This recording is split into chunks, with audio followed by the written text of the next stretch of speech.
नमस्कार साथियों, बागोड़ा कॉलेज बागोड़ा के इस YouTube प्लेटफॉर्म पे आपका स्वागत है। इस क्लास के अंदर हम पिछले क्लास में हमने कोठारी आयोग के बारे में चर्चा की थी। इस क्लास में हम राष्ट्रीय शिक्षा नीति 1986 के उस पर चर्चा करेंगे, उस क्या विशेषताएं। सबसे बड़ी बात होती है कि शिक्षा नीति होती क्या है, उसका मतलब क्या है। शिक्षा नीति है कि सोच देश के सोच समझ के बनाएगी, जिसमें देश की आवश्यकताओं और परिस्थितियों को ध्यान में रख के बनाई जाती है। मतलब ऐसी नीति जो देश की आवश्यकता है और उस समय की परिस्थितियों को और आने वाली परिस्थितियाँ उसको ध्यान में रख के जो नीति महत्वपूर्ण नीति बनाई जाती है उससे कहते हैं जो शिक्षा के संदर्भ में हो, और जो शिक्षा संबंधित जितने भी आसपास उसके पेरीफेरा में उसकी परिधि के जितने भी उससे संबंधित कार्य हैं, जो उसकी सहायक संस्था है, उन सब में शिक्षा का वो उसके लिए जो बनाई गई तो शिक्षा नीति कहलाती है। स्वतंत्रता के बाद देश में भारत जब आज़ाद हुआ उसके बाद देश में आर्थिक, सामाजिक, सांस्कृतिक विकास और राष्ट्रीय एकता को मजबूत करना, आर्थिक, सामाजिक, राजनीतिक सब रूप से विकास करना, तो उस विकास के लिए देश में एकता अखंडता बनाए रखने के लिए, देश की समाजवादी लक्ष्य प्राप्त करने के लिए, देश में गरीबी हटाने के लिए, देश की उन आवश्यकताओं के लिए शिक्षा है वो महत्वपूर्ण है और उसका आधार है वो शिक्षा ही, और शिक्षा के द्वारा ही उन समस्याओं को निदान या उनका निराकरण किया जा सकता है।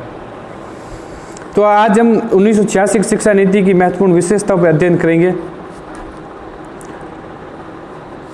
तो जो 1986 शिक्षा नीति उसमें जो सबसे महत्वपूर्ण लक्ष्य था वो था कि राष्ट्रीय शिक्षा, उन्होंने जो नई शिक्षा नीति उसमें राष्ट्रीय शिक्षा का क्रम बनाया है, जो फ्रेमवर्क या उसको एक स्वरूप दिया गया शिक्षा को।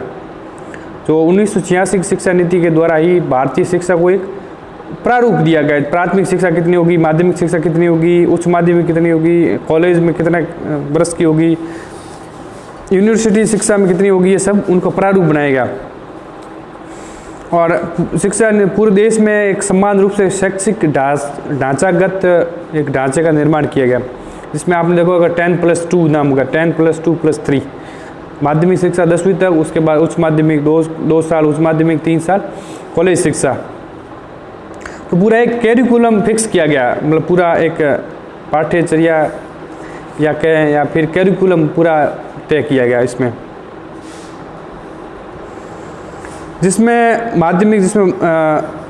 शिक्षा के द्वारा भारत का इतिहास है, भारत की संस्कृति, भारत की राजनीतिक व्यवस्था, संवैधानिक व्यवस्था, स्वतंत्र आंदोलन, संवैधानिक जो स्वतंत्र आंदोलन हुए वो सब, तो एक राष्ट्रीय पहचान वगैरह पर बल दिया। ऐसा फ्रेमवर्क बनाया जिसके अंदर शिक्षा के इन महत्वपूर्ण तत्व जैसे भारतीय इतिहास है, भारतीय संस्कृति है, भारतीय संविधान है, भारतीय राज्य व्यवस्था है, भारतीय विविधता है, भारतीय भूगोल, भारतीय पर्यावरण, जो महत्वपूर्ण जो लोग जिससे भारत से लोग वाक की पहचान हो, उन पे सबसे पहले वो ध्यान केंद्रित किया गया। उसके बाद अनुसूचित जाति व जनजाति शिक्षा के लिए जो देश का जो पिछड़ा वर्ग, जो दलित तबका था, पिछड़ा वर्ग था, उसके लिए भी शिक्षा महत्वपूर्ण थी। इसलिए उनको भी उनके लिए निःशुल्क वो ऐसा प्रलोभन देना जिसके द्वारा वो शिक्षा प्राप्त कर, क्योंकि 1986 भारत आज़ाद हुए लगभग 30 से 35 साल हो चुके थे, 40 साल के आसपास होने आए थे, लेकिन अभी भी कोई महत्वपूर्ण उन वर्ग के बीच में कोई भारत आज़ाद होने के बाद कोई महत्वपूर्ण बदलाव नहीं आया। तो इन्हीं को ध्यान रखते हुए कुछ ऐसे उनको निःशुल्क शिक्षा देना, उनके निःशुल्क किताबों की व्यवस्था करना, निःशुल्क भोजन की व्यवस्था करना, उनके लिए हॉस्टल बनाना, इस तरह का जितनी भी हो सके वो व्यवस्था की जाए, जिसके द्वारा वो जो देश का अनुसूचित SC और ST वर्ग है उसको शिक्षा मुहैया करा जा सके या प्राप्त कर सके। देश में अल्पसंख्यक वर्ग उसको शिक्षा की भी व्यवस्था की गई। अल्पसंख्यक उनकी संस्था है, उनको वित्त दिया गया जिसके द्वारा उनकी लाभ मिले, उनको शिक्षा की सामाजिक दृष्टि से उनको शिक्षा उन तक पहुंचाई जाए, ये भी अल्पसंख्यक वर्ग को भी ध्यान में रखा गया। नवोदय विद्यालयों की स्थापना की गई। आपने जरूर सुना होगा नवोदय विद्यालय। इसी 1986 शिक्षा नीति के दिन 13 अप्रैल 1986 को नई शिक्षा नीति लागू, नवोदय विद्यालय की स्थापना हुई। और इसी समय से नवोदय विद्यालय की स्थापना की। नवोदय विद्यालय क्या था कि एक ऐसी प्रतिभा, जो ग्रामीण इलाकों में प्रतिभाशाली बच्चे हैं उनको शिक्षा पहुंचाना, कि भाई जो प्रतिभाशाली उनको आवासीय विद्यालय में रहते हुए अच्छी केंद्रीय स्तर की शिक्षा, जिसमें NCERT का सिलेबस होता है, CBSE बोर्ड होता है, देश के हर अलग अलग इलाकों से लोग टीचर आते हैं और देश में एक एकता और एकीकरण का भाव पैदा किया जाए। जो कक्षा 6 से लेकर 12 तक 7 वर्ष तक एक आवासीय विद्यालय मिलने का दिया जाता है, मौका दिया जाता है। उच्च शिक्षा व खुला विश्वविद्यालय शिक्षा को सुगम बनाने के लिए, शिक्षा को दुरुस्त स्थानों तक, जो रिमोट एरियाज है उन तक पहुंचाने के लिए क्या किया गया, जैसे उच्च शिक्षा खोलेगी और खुला विश्वविद्यालय जैसे ओपन यूनिवर्सिटीज़ होते हैं, डीम्ड यूनिवर्सिटीज़, ओपन यूनिवर्सिटीज़ या डिस्टेंस एजुकेशन या पत्राचार होता है, उन पे भी ध्यान दिया गया। और उनके लिए 1995 कई आप देखोगे कि इंदिरा गांधी राष्ट्रीय मुक्त विश्वविद्यालय सबसे पहले खोला गया, उसके बाद अलग अलग राज्यों के अंदर मुक्त विश्वविद्यालय खोले गए, जिसके कारण लोग जो है निरंतर अध्ययन न करके वो अपने पत्राचार के माध्यम या दुरुस्त शिक्षा के माध्यम अपनी शिक्षा को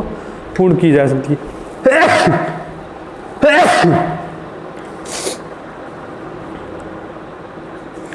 और उपाधि जो छठा लक्ष्य उद्देश्य वो विशेषता ये है कि उपाधि रोजगार संबंध में राष्ट्रीय प्रशिक्षण सेवाएं,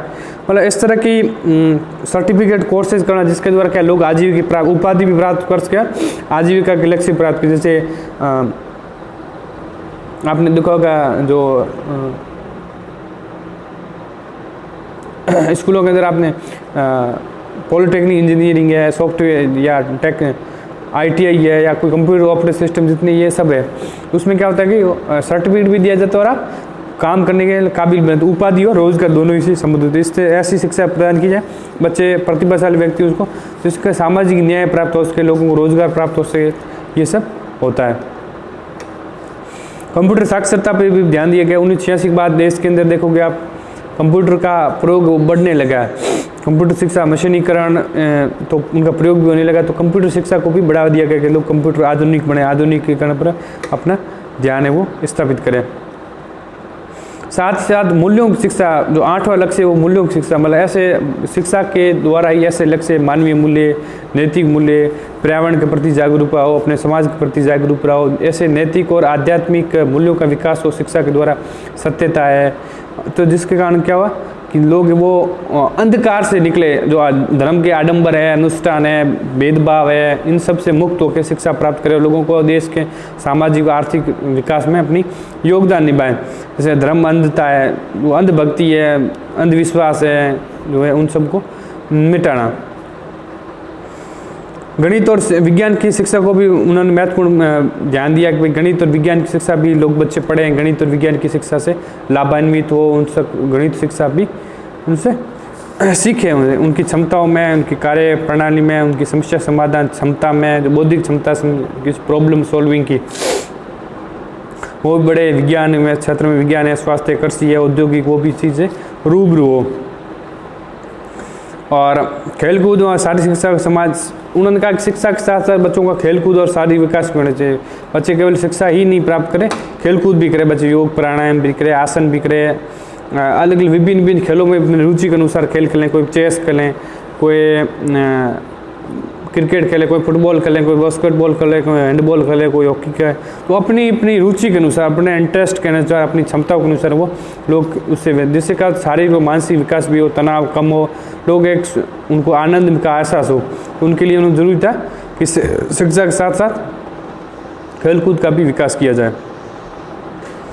और साथ ही शिक्षकों के वेतन में भी सुधार किया गया कि शिक्षक है उनका वेतन भी सुधारा जाए। शिक्षकों का वेतन इतना अच्छा हुआ कि वो अपना ध्यान कहीं और नहीं लगा के अच्छे वेतन के द्वारा शिक्षा प्राप्त की जा सके।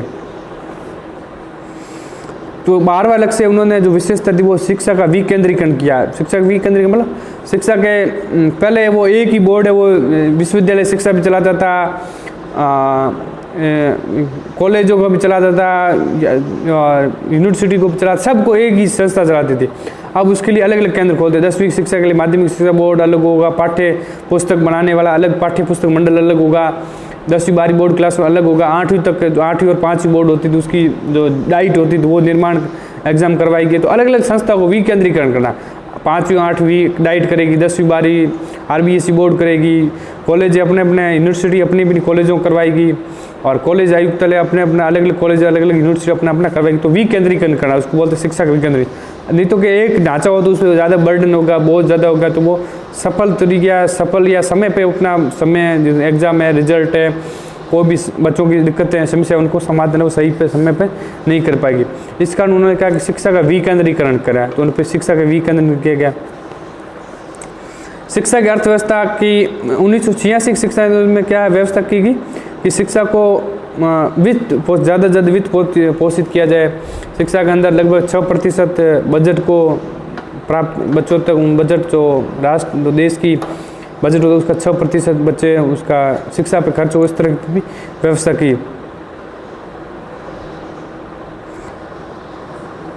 और पूर्व बाल्यावस्था शिक्षा प्राथमिक शिक्षा पे अधिक बल दिया। पूर्व बाल्यावस्था मतलब बच्चा जो 6 साल से पहले होता है, आंगनवाड़ी व्यवस्था है, आंगनवाड़ी शिक्षा। और प्राथमिक शिक्षा मतलब 6 साल के बाद जो शिक्षा होती है, 5 साल के बाद, तो उन पे भी ज़्यादा ध्यान दिया कि बच्चे वो ज़्यादा से ज़्यादा उनकी रुचि शिक्षा के प्रति हो, ने उनकी स्वास्थ्य जागरूक हो, पोषण अच्छा पोषण मिले, अच्छे जागरूक हो। तो पूर्व शिक्षा और पूर्व बाल्यावस्था और शिक्षा पर भी उन्होंने प्राथमिक शिक्षा पर भी अपना ध्यान दिया। साथ ही साथ उन्होंने पर्यावरण रक्षा जो चिंता है, पर्यावरण संबंधित जल संकट है, जो लगातार पृथ्वी का तापमान बढ़ रहा है, ग्लोबल वार्मिंग है, जलवायु परिवर्तन है, जो मौसम का या बारिशों का असमय पे होना, जितनी भी समस्या है, जल पर्यावरणीय समस्या है जो हमारे लिए जीवन के लिए अति महत्वपूर्ण है, ओजोन का डिप्लेशन है, ओजोन का क्षरण है, जितनी भी समस्या है उन सब का निदान करने के लिए इन पे ध्यान दिया गया। उनका जिसके सुरक्षा प्रदान की जा सके, पर्यावरणीय सुरक्षा प्रदान की जा सके, उन पर भी पर्यावरण से बल दिया। साथ ही साथ स्त्री शिक्षा पर बल दिया कि भाई स्त्रियों के बच्चे जो बच्चियां हैं छोटी उम्र वो भी पढ़ें, घर की जो गृहिणी हैं वो भी साक्षरता प्राप्त करें, घर की जो महिलाएं हैं या गृहिणी जो हाउसवाइफ लेडीज़ होती है उनको भी वो भी अपनी या किसी वश शादी की वजह से, बच्चे होने की वजह से या जो उनकी शिक्षा वंचित रह गई है, उन्हें अपनी यथावत जो शिक्षा वो डिस्टेंस के माध्यम से या रेगुलर किसी भी माध्यम से अपनी शिक्षा को व्यवस्थित है वो आगे रख सकें, उसके लिए भी उन्होंने व्यवस्था की। विकलांगों के लिए भी शिक्षा की व्यवस्था की कि विकलांग बच्चे हैं वो उनकी जो विकलांगता दूर करनी, उनकी जो दिव्यांग है कि उनको अन्य जो प्रौद्योगिकी द्वारा, जिसको कोई बच्चा चल नहीं सकता उनको व्हील चेयर देनी, किसी को बैसाखी का सहारा देना, किसी को सुन नहीं सकता जो हियरिंग इंस्ट्रूमेंट होते हैं उनको देना, या कोई बच्चा कम देखता है उसके लिए जो आंखें दिखाई देने वाली वस्तुएं वो जैसे ऑप्टिकल्स वगैरह उनका विकसित करना, या किसी का पैर कट गया तो उनका जो प्लास्टिक का पैर वगैरह इस तरह से संबंधित लगाना, जिसका वो अपनी शिक्षा को प्राप्त करके स्कूल के अंदर ऐसा माहौल बनाया गया, स्कूलों के अंदर बच्चे विकलांग बच्चे भी स्कूल की शिक्षा प्राप्त कर सके। तो ये प्रौढ़ शिक्षा बोलते हैं, जो अडल्ट एजुकेशन, जो बच्चे लोग बड़े हो गए हैं लेकिन शिक्षा से वंचित हो गए तो उसको बोलते प्रौढ़ एजुकेशन। बड़े लोग भी जो ग्रामीण इलाकों में हैं या घर की महिलाएं हैं जो है, कई लोग काम धंधे व्यस्त हैं, वो भी उसको प्रौढ़ शिक्षा पर भी उन्होंने बल दिया। ग्रामीण विश्वविद्यालय की स्थापना किए जाए, मतलब इस तरह की विश्वविद्यालय स्थापना की जिसमें ग्रामीण क्षेत्रों को उनको लाभ मिले, तो उसको बोलते हैं रूरल यूनिवर्सिटी। तो रूरल यूनिवर्सिटी की स्थापना करना। तकनीकी और प्रबंधन शिक्षा, तकनीक में जो बीटेक कॉलेजें हैं तो उसको बोलते हैं टेक्नोलॉजी यूनिवर्सिटी, जो NIT है, IIT है या IEEE पहले होता था, वो सब कॉलेजों में स्थापना की गई जिसके द्वारा बच्चे वो टेक्निकल या प्रौद्योगिकी के बारे में शिक्षित हो। साथ ही प्रबंध जो MBA कॉलेजें होती हैं, MBA यूनिवर्सिटीज है, तो MBA का कोर्स करने वाली संस्थाओं पर भी विकास के जिसमें वो उनका हम लाभ प्राप्त कर सकें। शिक्षा के अंदर तकनीक का भी इस्तेमाल प्रयोग किया, नई नई जो शिक्षा संबंधित सहायक सामग्री के रूप में हो या अध्ययन के रूप में है अपने, या सूचना संप्रेषण के रूप में हो, किसी भी क्षेत्र में है वो तकनीक का प्रयोग पर बल दिया गया कि लोग ज़्यादा से ज़्यादा तकनीक से परिचित और उनका फ़ायदा उठाया जाए। परीक्षा प्रणाली में चेंज किया गया। नई शिक्षा प्रणाली में रटने की प्रवृत्ति पे प्रोत्साहन हतोत्साहित करने के बच्चे रटे नहीं, उसको समझने, कॉन्सेप्चुअल या अवधारणात्मक अध्ययन करें, न कि रटने की पद्धति पर ध्यान दें। और अंकों में बच्चे अंकों की दौड़ में रहते हैं, अंकों के स्तर में ग्रेड का प्रयोग है, तो अब 91 से 100 के बीच में A ग्रेड मिलेगा, नहीं तो 91 कई बच्चों के बीच मतभेद होता है, किसी को 91 किसी को 99, तो उसके बीच में भी वो एक सामाजिक स्टिग्मा कलंक के रूप में हो या सामाजिक द्वेष की भावना पैदा होती है, उसके लिए भी उन्होंने ग्रेडिंग प्रणाली का भी प्रयोग किया, प्रारंभ किया। पुस्तकों की गुणवत्ता में सुधार किया गया, अच्छी पुस्तकों का प्रकाशन किया गया जो बच्चे आसानी से पढ़ सकें। पुस्तक मंडल है जो जैसे NCERT है या राज्यों के प्रांतों के अंदर अलग अलग पाठ्य पुस्तक मंडल होते हैं, उनके लिए अच्छी पाठ्य सामग्री जो आधुनिक हो, नवीन शोधों पर नवाचार युक्त हो, जिज्ञासापूर्ण हो, बच्चों की जिज्ञासा को बढ़ाए, उनकी जिज्ञासा को शांत करे, नवीन जिज्ञासा को जगाए, इस तरह संबंधित शिक्षा की व्यवस्था को भी बल दिया गया।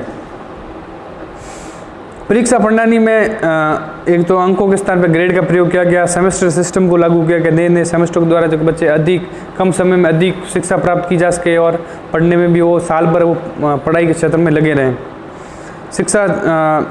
को माध्यम में हिंदी माध्यम में मातृभाषा और त्रिभाषा पर भी ध्यान दिया गया कि बच्चे वो अलग अलग मीडियमों से भी पढ़ें, कि अलग अलग मीडियम है उनसे भी शिक्षा हिंदी मीडियम, इंग्लिश मीडियम, मातृभाषा हो या अलग अलग भाषाओं में भी संपर्क भाषा के रूप में इंग्लिश का वगैरह उस पर भी बल दिया गया। निःशुल्क शिक्षा पर भी बल दिया गया कि बच्चे वो निःशुल्क शिक्षा प्राप्त कर, जो 6 साल से लेकर 14 साल तक बच्चे वो निःशुल्क या अनिवार्य शिक्षा प्राथमिक शिक्षा तो प्राप्त करें। अध्यापकों की शिक्षा पर बल दिया गया कि प्राइमरी स्कूलों में डाइट के अंदर जो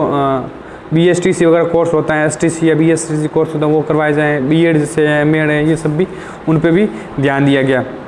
और एक ऑपरेशन ब्लैक बोर्ड भी चला गया जिसके माध्यम से क्या जो उन्होंने कहा कि भाई कम से कम एक विद्यालय प्राथमिक विद्यालय के अंदर 2 कमरे हो और लगभग 2 12मासी